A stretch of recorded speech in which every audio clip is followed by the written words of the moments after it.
Olá, sejam bem-vindos ao Frente a Frente que começa agora. Nosso bate-papo hoje é com Luciana Caetano, ela que é economista e nos fala sobre inflação baixa, consumo programado, sobretudo neste período do ano, com estímulo às compras. Detalhe, ela também é doutora em desenvolvimento econômico pela Unicamp. Não é isso, professora? Sim, exatamente, Gorete. É um prazer estar de volta, é um prazer dialogar com o seu público e é um prazer estar de volta nessa casa e tratar de um tema que é minha área de conforto, que é a economia. Pois é.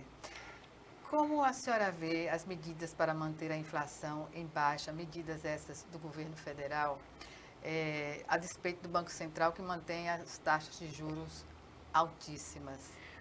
Pois é, a taxa de inflação alta é exatamente nesse modelo neoliberal com o qual a gente convive desde os anos 90, ali no governo de Fernando Henrique Cardoso, é exatamente esse modelo que sugere a taxa de juros como o principal mecanismo de controle inflacionário.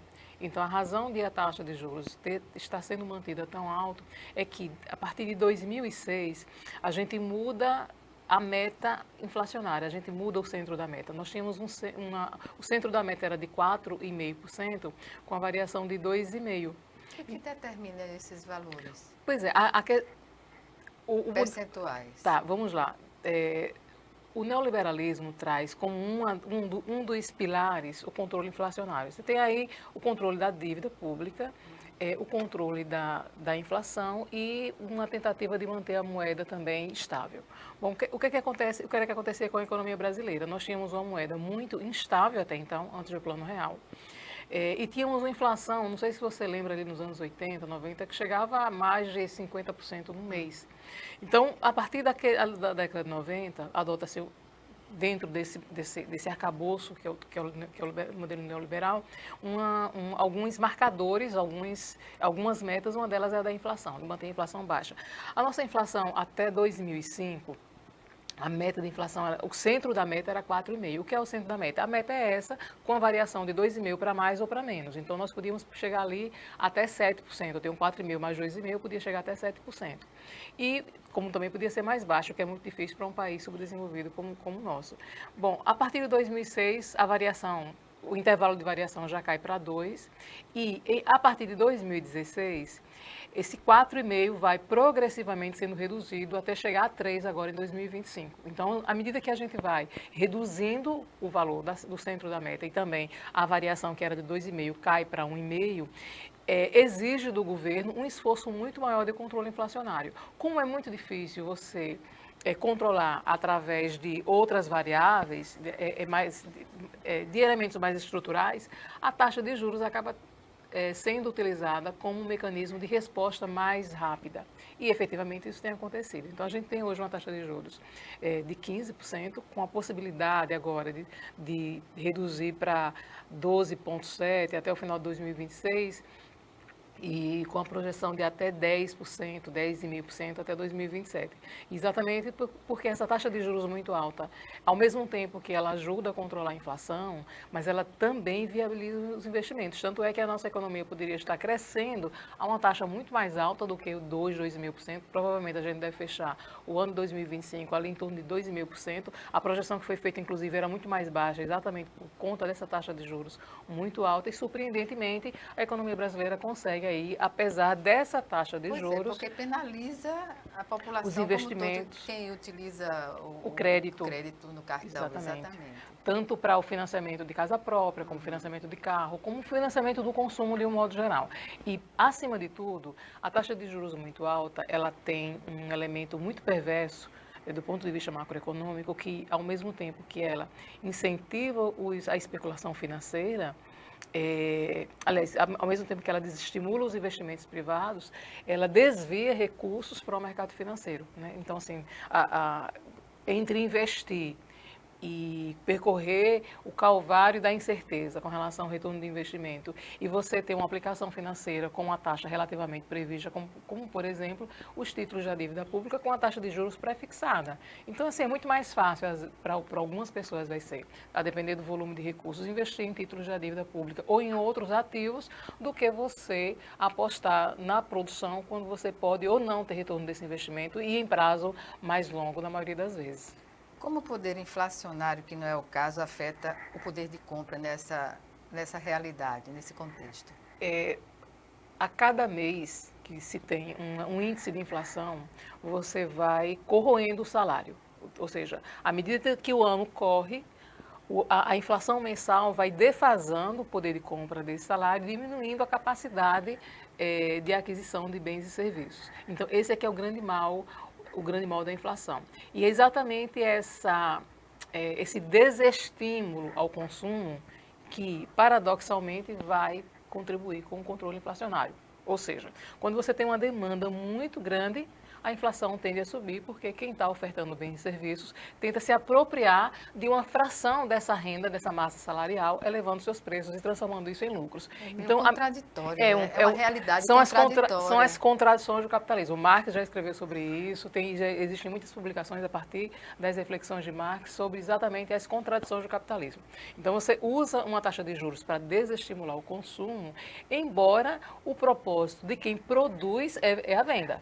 Então, só que como o governo não consegue frear os preços, considerando que a gente abandonou esse modelo de congelamento de preços e salários, qual é a ferramenta que se tem? A taxa de juros. Por quê? Porque a taxa de juros ela vai tornar os produtos mais caros e desestimular esse consumo. Então, veja que é uma contradição, considerando o quê? O setor empresarial ele precisa vender, mas esse mesmo setor empresarial que ele produz bens e serviços, ele também financia. Então, ele ganha dos dois lados e é como se fosse uma operação de hedge. Ele pode vender menos à medida que ele aumenta o preço, mas ele tem o lucro. Mas a maioria dessas lojas ela financia a compra e essa compra ela vem com preço majorado, né? Assim, esse crédito ou essa compra parcelada, ela normalmente ela vem com um acréscimo, o que significa uma apropriação das horas de trabalho desse consumidor. Como o cartão de crédito pode ser usado com juros elevados? A forma ideal de se usar nesse cenário? A forma ideal de usar o cartão de crédito é se o valor à vista for igual ao valor a prazo. Quando a diferença é muito grande, as pessoas devem evitar e, ao invés de comprar, antecipar consumo, esperar, fazer uma reserva e comprar o que quer que seja quando ela já dispor do valor integralmente. Ou seja, quando você tem cartão de crédito e você usa o cartão de crédito pagando esse pedágio, que é uma taxa de juros, e normalmente às vezes uma taxa de juros muito alta, não só pelo produto que é adquirido e parcelado, mas pela rolagem da dívida quando você não consegue pagar essa fatura no dia. Então, esse pedágio já foi muito mais alto. A gente tinha aí, chegava a 400%, o governo federal limita isso a 100%, mas a gente já teve aí taxa de juros anual do cartão de crédito que chegava a 400%. Então, o ideal é usar cartão com moderação, comprar a prazo somente quando o valor a prazo for igual ao valor à vista, quando ele for parcelado, porque às vezes você tem parcelamento que até 3 ou 4 vezes o valor à vista é igual ao valor a prazo, até aí vale a pena. Mas quando você perceber que tem uma cobrança de juros, você pode ver que essa taxa de juros é muito alta. E o risco do cartão de crédito é exatamente pela facilidade que se tem. Compra, né? Na compra, as pessoas perderem o controle, porque elas acabam confundindo crédito com renda disponível, e são coisas bem distintas, né? E aí isso acaba levando a uma taxa de inadimplência que cresce ano a ano, na verdade mantém-se muito alta.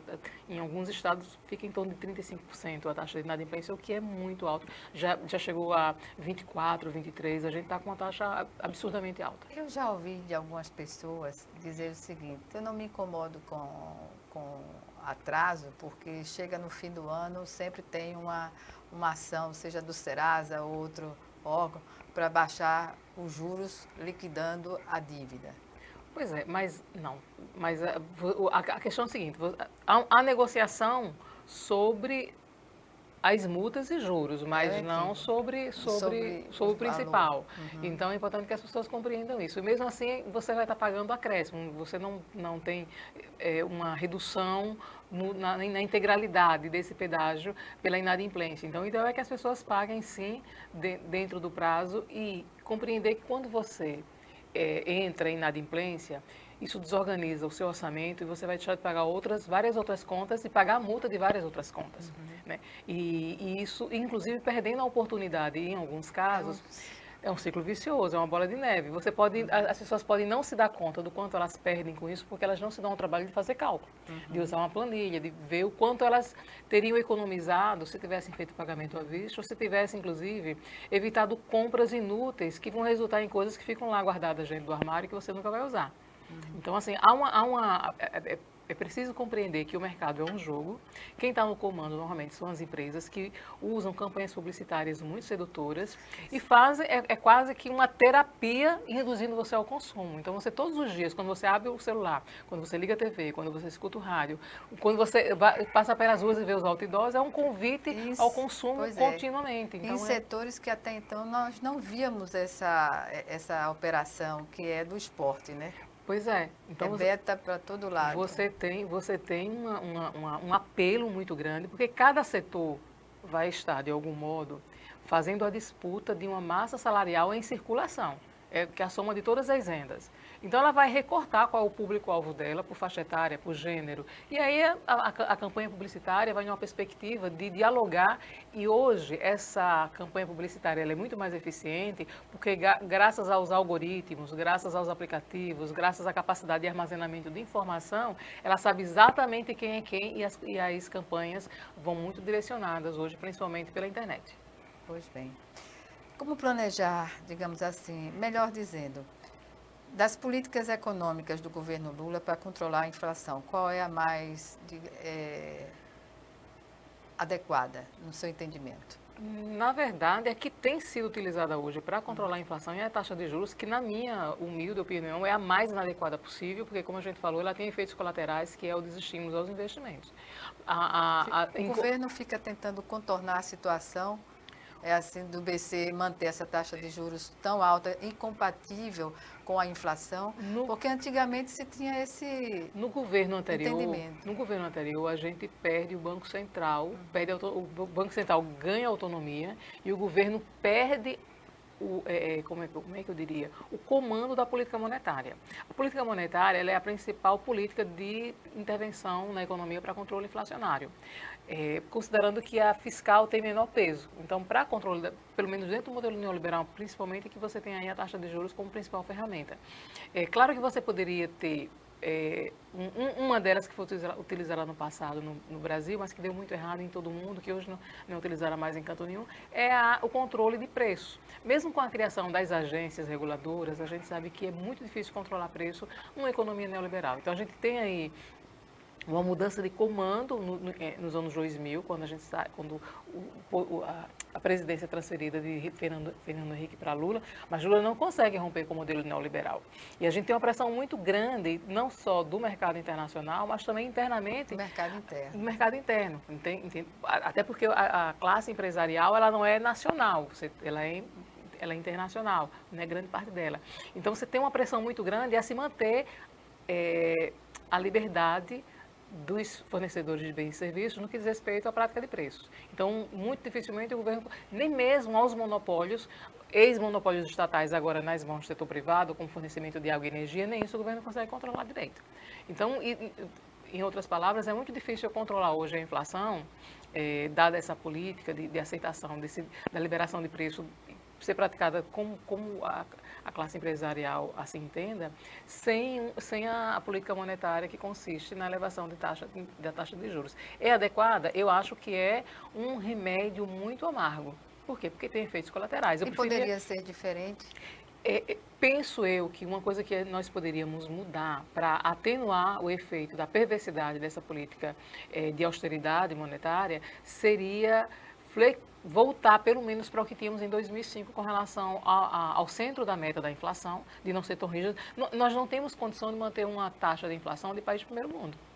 E aí é isso que está se tentando fazer, ou seja, fazer uma padronização como se nós tivéssemos A mesma a condição mesma estrutura econômica. da Inglaterra, da Alemanha, nós não temos. Então, acho que o ideal hoje para o Brasil seria flexibilizarmos com relação à meta de inflação, levarmos para 4,5 e mantermos pelo menos até 2 de variação, que aí teríamos o quê? 6,5. E nós estaríamos sem a necessidade de manter essa taxa de juros tão alta, só para ter um número. Porque não trata-se disso apenas, né, de manter um número para dizer assim, nós estamos Porque a cumprindo a realidade meta. é diferente. A realidade é diferente. Então, nós teríamos, inclusive, uma possibilidade de ter uma taxa de crescimento aí de 4%, 3.000%, se a gente tivesse uma redução Viável, né, para a significativa. população como um todo. Exatamente. Se a gente conseguisse baixar essa taxa de juros para 10% já agora em 2020, início de 2026, e com uma perspectiva de mantê-la em um dígito, que para mim seria o ideal, né, manter uma taxa de juros de 2 dígitos para o Brasil, sufoca, asfixia a economia. Então, e aí porque a classe empresarial, de um certo modo, não se importa com isso, aliás, o Congresso, e não há um debate no sentido assim, vamos discutir com o Banco Central para baixar essa taxa de juros. É que muitos empresários, eles ganham no mercado financeiro. Muitas empresas hoje elas ganham mais na especulação financeira do que com a produção de bens e serviços. Então, tipo assim, a gente não perde dinheiro, ganha de todo jeito. Mas para menos riscos também, né? Com a taxa lá em cima. Pois, o risco, isso não interfere no risco, assim, depende do ponto de vista. A questão é que você tem um deslocamento de riqueza do setor produtivo para o setor financeiro, para o mercado financeiro. E isso tende a diminuir produção e manter, os preços muito elevados. Então, uma outra coisa que o governo poderia fazer, na minha opinião, que poderia diminuir essa inflação, seria o governo obrigar as empresas exportadoras a manterem uma oferta mínima para abastecimento do mercado, de modo que a gente tivesse preços mais civilizados. Exemplo do preço da carne, do preço do café. Eu acho surreal que o preço do café hoje, você comprar um... Da cesta básica, pelo menos. Pois né? Se você for comprar café em grão, por exemplo, não custa menos de R$100 o quilo do café. Então, assim, esses preços muito elevados no mercado doméstico para produtos que são exportáveis, como carne, café, soja, penaliza muito, porque, como você acabou de falar, são itens que vão compor a cesta básica e penaliza desde o cara que ganha um salário mínimo até as rendas mais elevadas. Pois bem. Vamos para o nosso primeiro intervalo, Frente a Frente, volta em 1 minuto. Até já.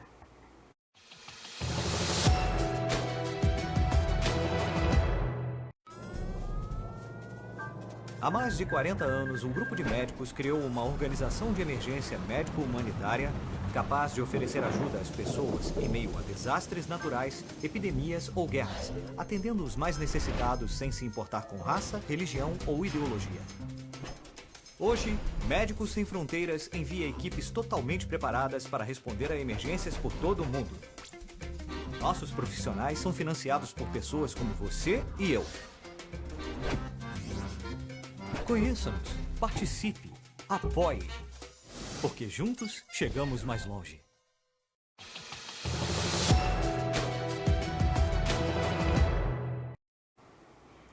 De volta com Frente a Frente, que hoje recebe a economista Luciana Caetano.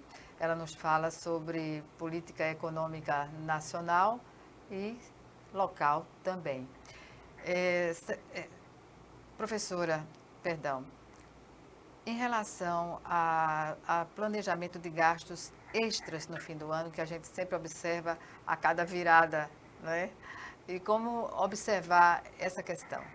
Pois é, o ideal seria que as pessoas tivessem minimamente um planejamento considerando o tamanho da renda. Então, a gente tem um 13º salário, mas às vezes o que as pessoas se propõem a fazer é de valor muito mais elevado do que esse 13º salário é capaz de dar conta. E principalmente porque algumas pessoas elas não recebem a integralidade do 13º salário. Ela recebe a primeira metade até ali o mês de junho, falando de servidores públicos, por exemplo. E aí vem a segunda metade, que vem com todos os descontos, portanto, não chega a ser nem a metade do 13º salário. E às vezes as pessoas querem viajar, querem reformar a casa, querem comprar presente, querem decorar a casa.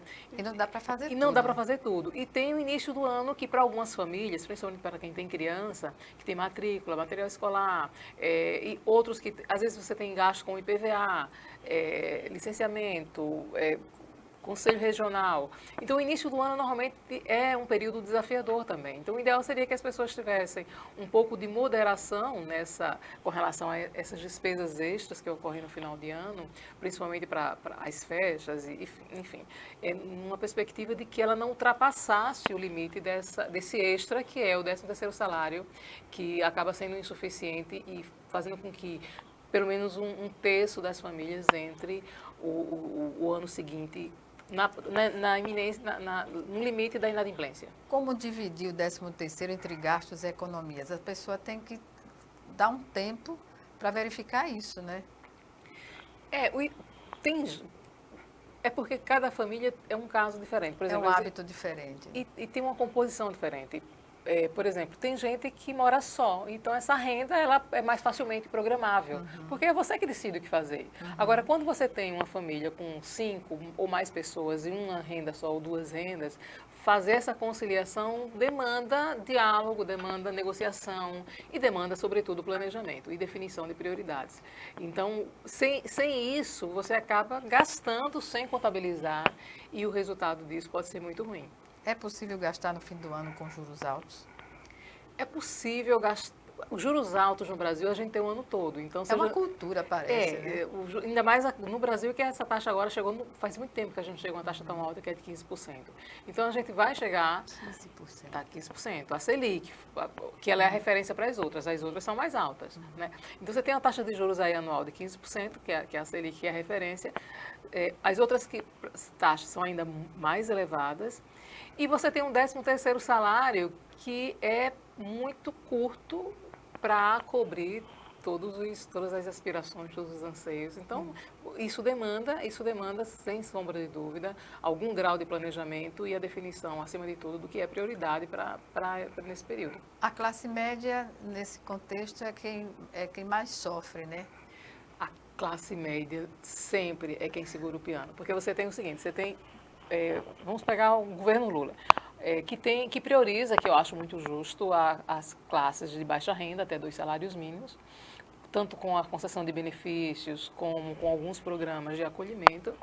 E você tem uma classe que está no topo da pirâmide, vamos colocar aí 0,5%, 0,3%, que não é atingida nunca. Então, seja nas aplicações financeiras, seja na renda, Então, fica ali entre 5 e 15 salários mínimos, fica aí a fatia que segura o peso quase todo desse piano.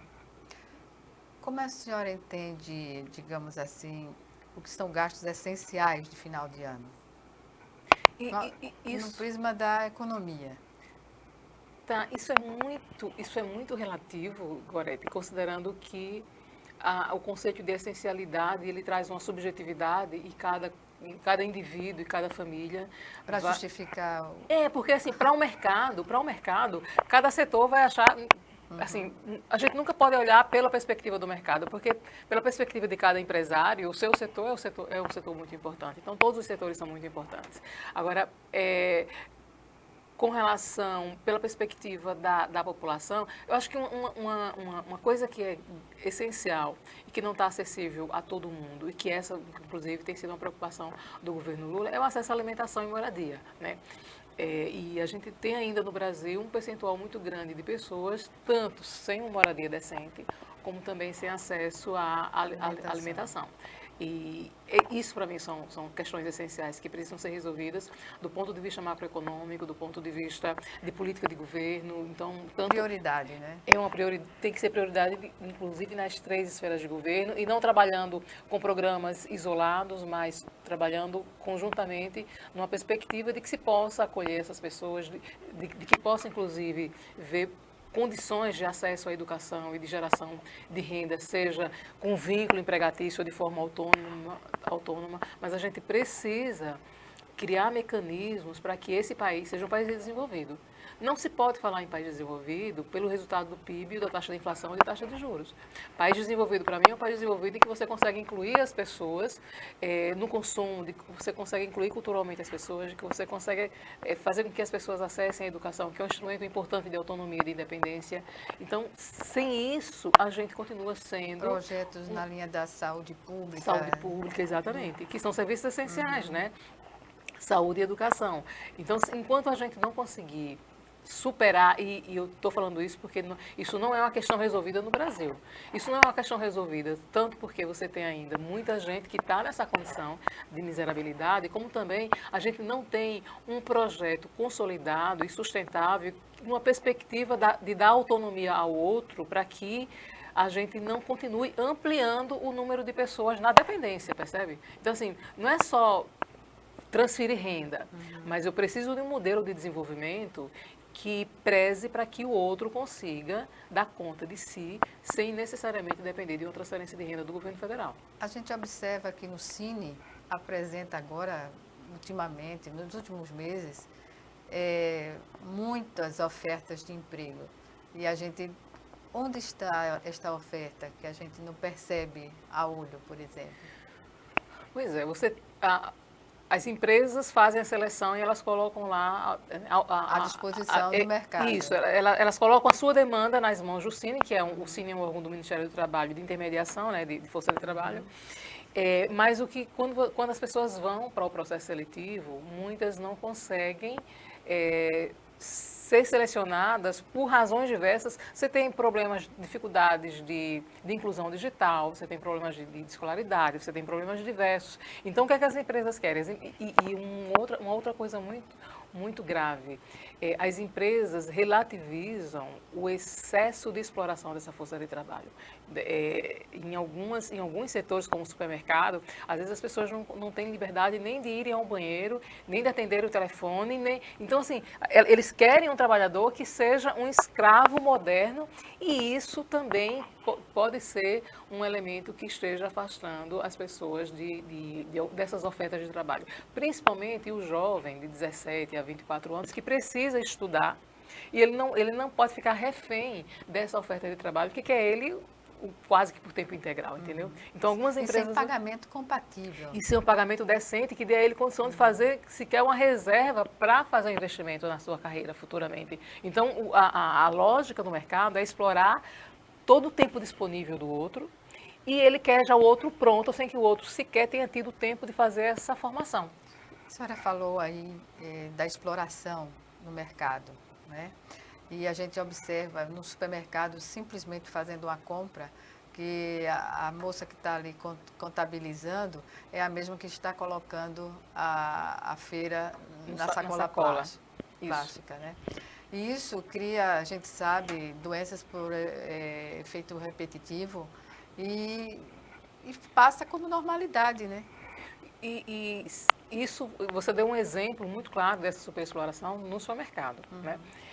Se você for para as empresas de call center, é ainda pior, né? Assim, eu tive alunos que trabalharam em empresas de call center, eles relatam coisas absurdas, né? Do tipo? De você não poder ir no banheiro, de você ter o tempo controlado para fazer a refeição, de você ser em público... Monitorado, e você ser chamado a atenção em público de uma forma vexatória e que fere a sua dignidade. Então, desrespeitosa. Então, sobre todos os aspectos. E aí essas gerências, elas sabem que aquela figura é vulnerável, porque normalmente é uma pessoa que de 20 e poucos anos, é jovem, ainda não tem a maturidade, não tem conhecimento de legislação, não é uma figura ainda empoderada sobre vários aspectos. E isso é muito grave, e essas empresas às vezes reclamam que não estão conseguindo força de trabalho qualificada para trabalhar, quando na verdade a gente precisa ouvir o outro lado e perguntar assim, por que você não quer esse emprego? Porque as pessoas precisam de tempo para a formação. Eu acho lamentável. Eu comecei a trabalhar com 15 anos, mas para mim o ideal seria que as pessoas, pelo menos até o final da graduação, elas pudessem com tranquilidade fazer a sua formação e elas estarem mais preparadas para ingressarem no mercado de trabalho. Mas a gente sabe que a condição de extrema pobreza de algumas famílias não permite que seus filhos... também. Exatamente. Então, a gente tem, assim, curiosamente, a gente tem hoje a taxa de desemprego mais baixa de todo, desde 2012, que é a metodologia que está em voga desde 2012, a gente tem uma taxa de desemprego hoje de 5,4%. Nunca foi tão baixa, nem em 2014, no governo Dilma, quando a gente chega ali com uma taxa de desemprego baixíssima. E, apesar dessa taxa de juros alta, a gente tem uma taxa de desemprego relativamente baixa também. Mas aí, o que é que acontece? É que você tem uma mudança estrutural na economia brasileira, e essa economia estrutural, se a gente pegar a raiz, tem crescido muito os vínculos não tradicionais, que é aquela não carteira, como, por exemplo, o trabalho intermitente, o trabalho de tempo parcial, o contrato municipal, que você tem um contrato por tempo determinado de 2 anos, que pode ser recontratado até 10 anos. Então, você tem formas novas de contratação, principalmente com a utilização de plataformas digitais em que o indivíduo trabalha por conta própria, e você tem a contratação de pejotizados, que são pessoas que são contratadas como se fosse uma empresa. Então, isso, de um certo modo, vai fazer com que muita gente esteja por conta própria, descobrindo novas formas de desenvolver alguma atividade, né, dentro dessa nova estrutura produtiva, e principalmente com a utilização tanto de inteligência artificial como de plataformas digitais. Você tem uma estrutura produtiva que está se reorganizando, e a partir dessa reorganização a gente também tem uma reestruturação do mercado de trabalho. Que bom que a luz está acesa, né? Vamos chamar agora nosso segundo e último intervalo. E já estaremos de volta.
De volta com Frente a Frente, na entrevista de hoje com a economista Luciana Caetano. Estamos falando, claro, de economia brasileira, local, enfim. Falemos sobre ainda a questão do final do ano, quando as famílias vão às compras, né? A questão da inadimplência, como é vista no mercado atualmente? A inadimplência cresceu muito. Eu lembro que eu já fiz matéria há uns anos atrás em que a taxa de inadimplência ficava em torno de 23%, 24%. Hoje, a taxa de inadimplência ultrapassa 30%, chega a 35% em alguns estados. Isso, de um certo modo, é reflexo tanto das dificuldades, né, das famílias, porque a gente tem um aumento da taxa de empregabilidade, que é uma coisa positiva, mas a gente tem uma coisa negativa nisso tudo, que é o achatamento do rendimento, porque você tem salários de qualidade não muito boa, no sentido de que você muita gente hoje precisa fazer uma jornada muito longa para conseguir pouco mais do que o salário mínimo, que é muito pouco. E às vezes são pessoas que têm família, para dar conta. Então, a gente teve uma depreciação da qualidade dos empregos no Brasil, infelizmente. A partir de quando? A expansão das plataformas digitais, ela criou novas ocupações que não estão amparadas pela legislação, porque ela não estava prevista em lei, como, por exemplo, o cara que é Uber.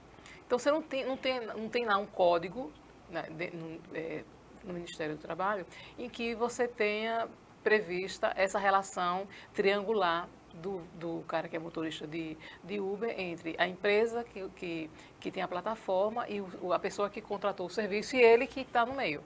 Que está executando. Está executando, mas ele não tem vínculo empregatício com ninguém, entendeu? Ele presta serviço a você, mas ele usa uma plataforma de uma mega empresa e, no final das contas, ele é um conta própria. É um mercado É um mercado que traz uma instabilidade muito temerário, grande. né? Por exemplo, se ele adoecer, o problema é dele.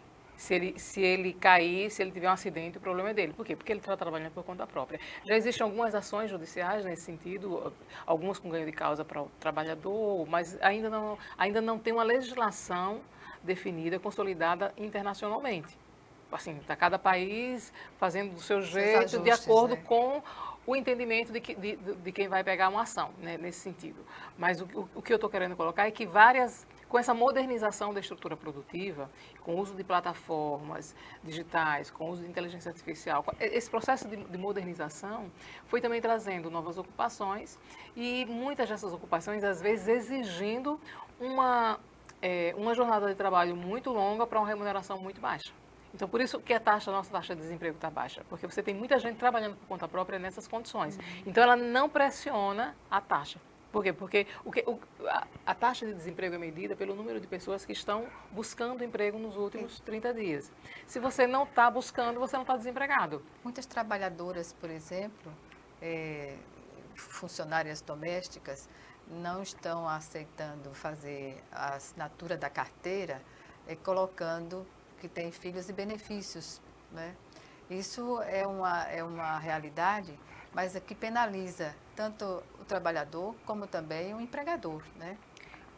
Na verdade, é ruim para ela porque ela perde os direitos trabalhistas quando ela não tem um contrato firmado, né? Exatamente. Então, é ruim para ela. Mas, voltando para a questão das novas formas de ocupação, a gente tem não só no Brasil, o Brasil é só um reflexo do todo, a gente tem no mundo capitalista um crescimento de novas ocupações, a maioria delas são pessoas que trabalham por conta própria, muitas delas inclusive trabalham em casa, às vezes para uma empresa, que esse trabalho que é feito no ambiente doméstico, mas que você não tem horário para parar. Que você trabalha no final de semana, que você trabalha feriado, que você trabalha de madrugada. As empresas multinacionais é que ocorre muito isso. Faz parecer que é mais confortável porque você está em casa, mas em contrapartida, você está à disposição, você não consegue horas. separar o horário de trabalho do seu horário de vida privada.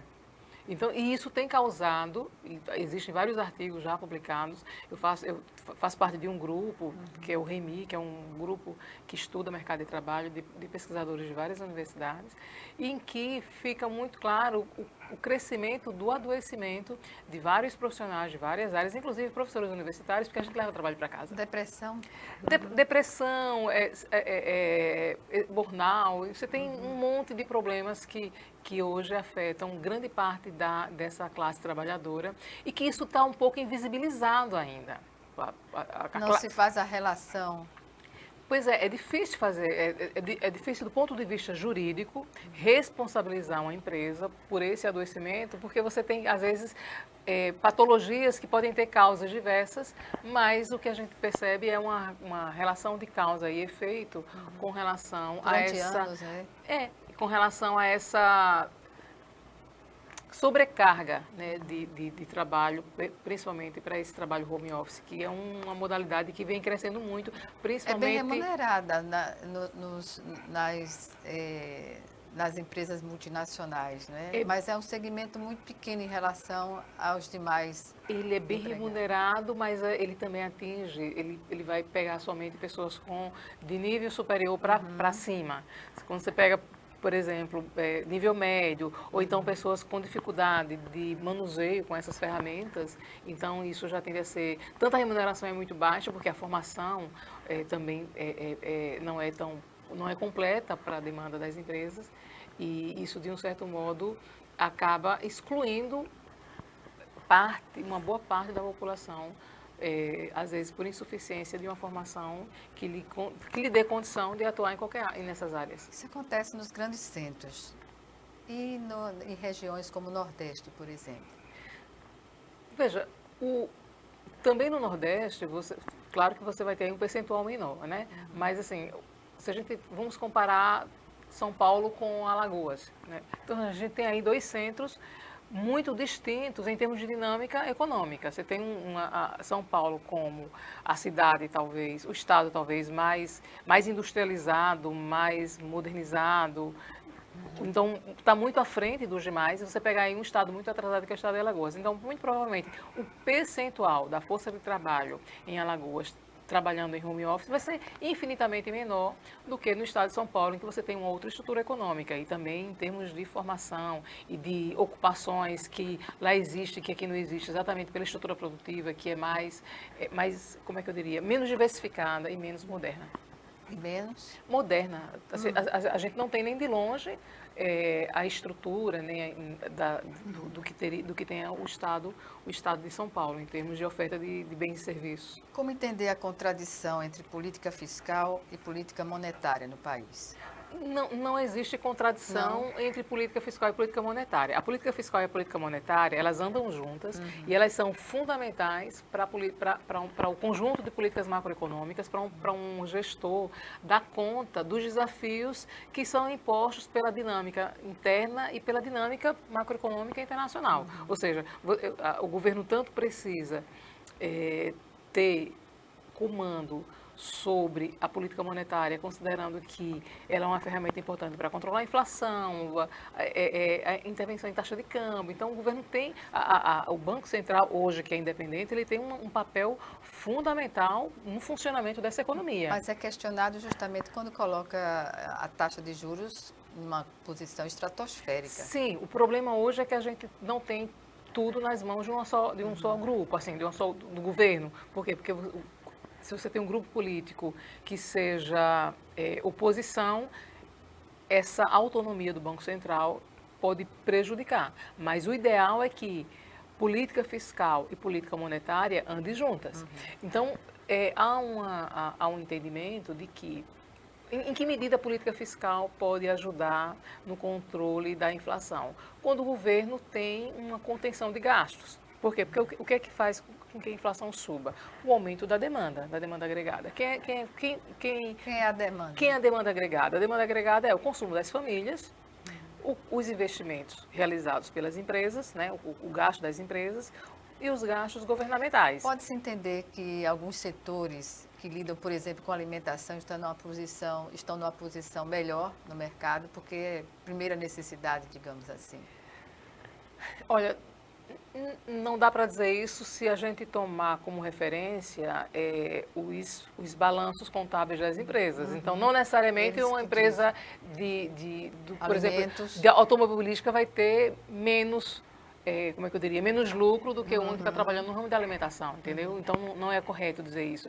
Agora, é fato que, em se tratando de produtos essenciais, você tem uma demanda líquida e certa, né? Por exemplo, a alimentação é uma coisa que todo mundo vai ter que acessar de algum modo. O que acontece, o que vem acontecendo nas últimas décadas com o crescimento de fusões entre grandes corporações, você tinha, por exemplo, vou dar um exemplo das cervejarias. Então, você tem aí um grupo que você tem várias empresas que concorriam entre si, você pega aí 15 cervejarias e se transforma numa só.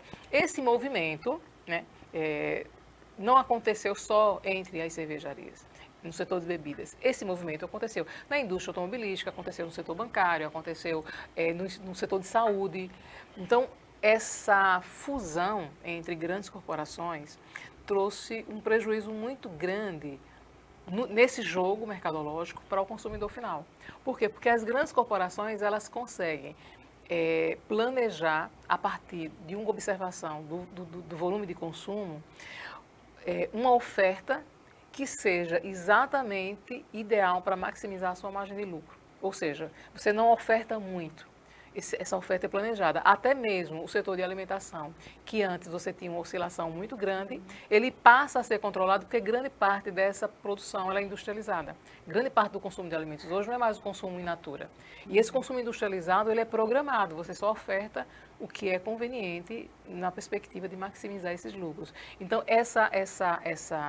essa condição de controlar a oferta, isso só acontece porque houve uma diminuição da concorrência e houve um crescimento dos grandes oligopólios a partir dessas fusões, de um certo modo trouxe um grande prejuízo para o consumidor final, com o agravante de que isso vai acontecer dentro de um modelo neoliberal em que os governos não podem mais controlar preço. Então fica uma... Refém. Exatamente. Então a população, ela é forçada às vezes a comprar menos para poder conseguir assegurar o consumo de tudo. Manter o consumo de tudo. Exatamente. Então ela fraciona.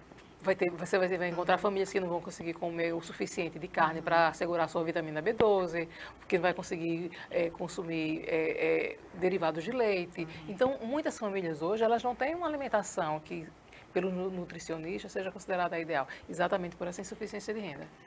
Professora Luciana Caetano, é lamentável dizer que estamos no final da nossa entrevista, do nosso bate-papo. Mas foi um prazer. Algumas considerações? Não, as minhas considerações é de que, apesar das dificuldades que muitos enfrentam, principalmente as camadas de baixa renda, a economia brasileira, desde 2023, quando a gente tem uma mudança de governo, tem tido resultados muito acima da expectativa, até do próprio governo, mas, acima de tudo, contradizendo as apostas negativas da oposição, e que isso é um resultado que é bom para todo mundo. A gente tem hoje uma economia que tem crescido a uma taxa acima de 2% ao ano, acima da União Europeia, acima dos Estados Unidos, fica abaixo da China, mas isso a gente já sabia também, porque não tem como competir com a China. Exatamente. Então, a gente tem hoje uma taxa de desemprego que é a menor dos últimos 15 anos, e isso, de um certo modo, eu acho que traz um certo alento, porque, apesar de todos os problemas que enfrentamos como uma economia periférica, ainda assim, eu acho que a gente deu passos importantes, talvez menores do que gostaríamos de ter dado,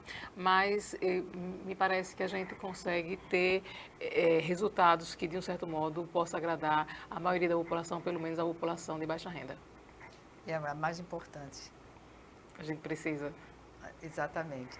Obrigada. Eu que agradeço, Gorete. E até uma próxima oportunidade. É um prazer estar aqui. Eu espero que a gente tenha muito em breve essa outra oportunidade. Certamente. De nos revermos. Certamente. Obrigada a você também que nos assistiu e até o nosso próximo encontro, aqui, frente a frente, também com você.